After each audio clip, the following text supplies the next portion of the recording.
So I recently just stayed at an Airbnb with my family, and we were celebrating my father-in-law's 65th birthday. However, this particular stay was or is still very much a nightmare that we are dealing with. So I just want to ask for some advice or some pointers to either past guest or current host out there that are on this platform, because right now I am doing whatever I can to get out of this nightmare and help my family, and I got to tell you guys this story. So, like anybody, we were on the website. This is not the listing, this is just a general listing. But like anybody, we were checking out listings online, and we found a home that would have 7 bedrooms to fit our entire family's needs. And given that, we were only going to stay 2 nights, one to play golf and one to go fish. Now, mind you, the general demographics in our party during this stay is between 60, my father-in-law being 65, and anywhere up in the 80s. So there's no partying going on in this house. And like any normal person, when you're searching the listings, as us being a guest, we wanted something that would be nice to have barbecue or eating out and having a nice setting in Orlando, Florida. So obviously the pool, as you can see in this listing, was a big draw. The listing that we chose, very similar to this listing. Beautiful pool, had a heated spa. That was perfect and exactly what we wanted for our father-in-law's birthday. However, we did not get that. Oh, and there was also some other clever rooms in there. They had like a little game room that had a billiards, looked like it had a pinball machine in there, and a little knick-knack arcade machine in there. Again, very cool, looked like a perfect little setup for everybody. And again, we paid $1,000 a night. So this isn't just cheap living, this isn't a cheap little Airbnb. Like, this was very expensive. And again, I don't even want to go into details of the pain in the butt for all of the fees, the cleaning fees, and all of that people get extremely annoyed by an Airbnb. So right when we get to the Airbnb, I already knew that the curb appeal was pretty poor, and I was already starting to think to myself, because I'm in the real estate business, yikes, this is a first impression. Maybe they just didn't cut the grass, or there's a little bit of deferred maintenance, not a big deal. But then I got to the pool, and it's just covered in algae, super dirty. The spa's not even remotely heated, and my mother-in-law paid a couple extra $100 to make sure that it was perfect condition, heated and everything for my father-in-law and all our extended family's arrival. And these are just some of the images of that pool. As you can see, like even in the deeper portion, like covered in either some kind of mold or algae, whatever. I don't own a pool, but I'm sure as hell wasn't going to go in that water. And I mean, they even sent somebody out, evidently. I saw the guy, he comes in, he flicked a few buttons and literally told the property manager of this Airbnb, whether it was a recreational investor or institution, I don't even know at this point, but he literally had the audacity to tell our family, like, oh, we sent somebody out there, it's all clean. And we're like, this is what it still looks like. No one has touched this pool. And the guy that came here, I didn't even know what he was doing. He was in an unmarked vehicle, did not look like a professional at all from a pool cleaning standpoint, and literally went back on there, switched a breaker on to turn on the pool filter, and called it a day. But this is not the standard in what the photos presented to us when we booked it and paid the extra money to have the pool heated and cleaned. So it gets better. So come along with me with more of the story. Ah yes, the board game room. I never even really went in this room. I actually tried to play one game, I think, over here on this pinball machine, and one of the pinball flappers didn't even work. So if you can imagine, that didn't entertain me worth a damn. And within the first few minutes, I was like, well, I'm done here. I'm not really a pool guy, and my brother-in-law and father-in-law wanted to go even play the pool. And in the photo that we had, again, this isn't the exact listing, but it was very similar to what we did, and the felt and everything was completely just kind of busted, as if you could tell it had been a party house.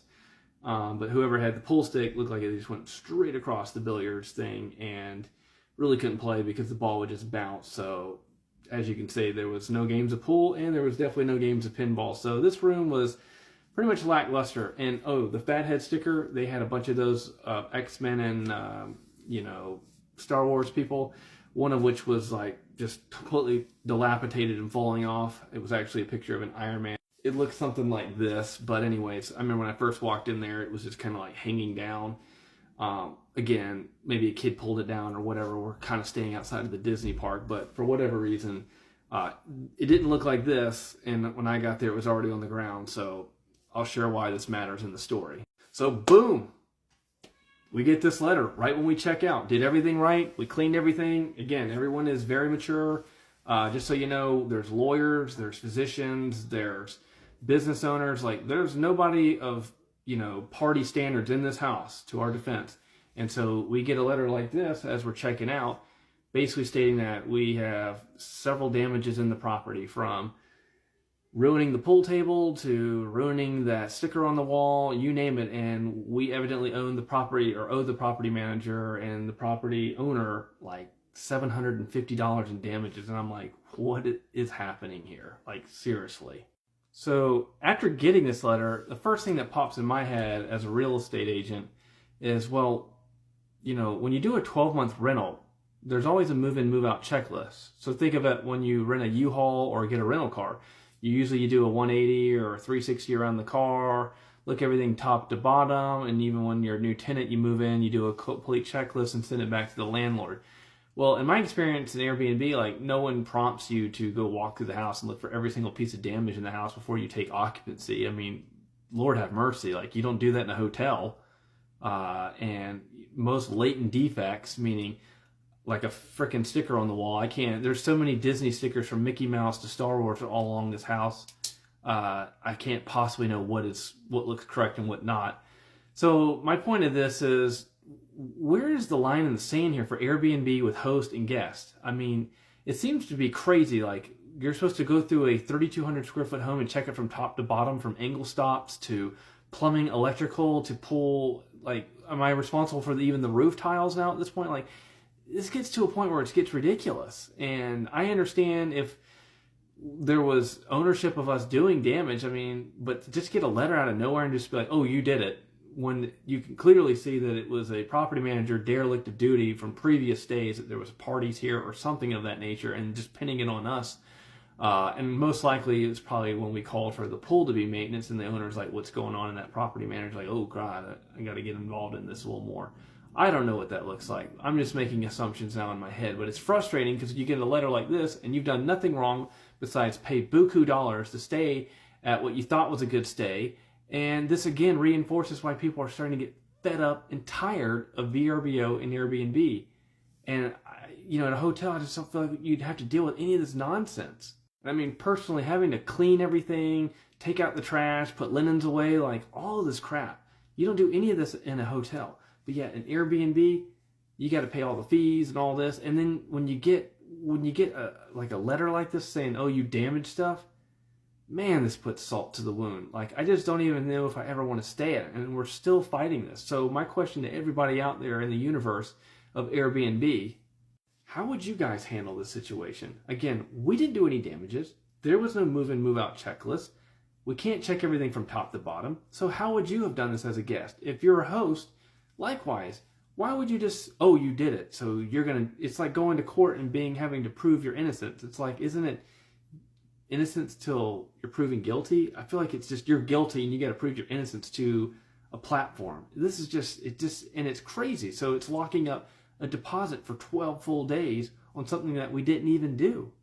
So again, you go from checking into what you think is a beautiful piece of property, and then you get there and it's a completely depreciated, piece of crap. And then you've got this, con artist that's trying to hit you with extra fees on the property. Like, it's just ridiculous. And you would never experience this at a Waldorf Astoria, a Hilton property, anything like that, or Marriott.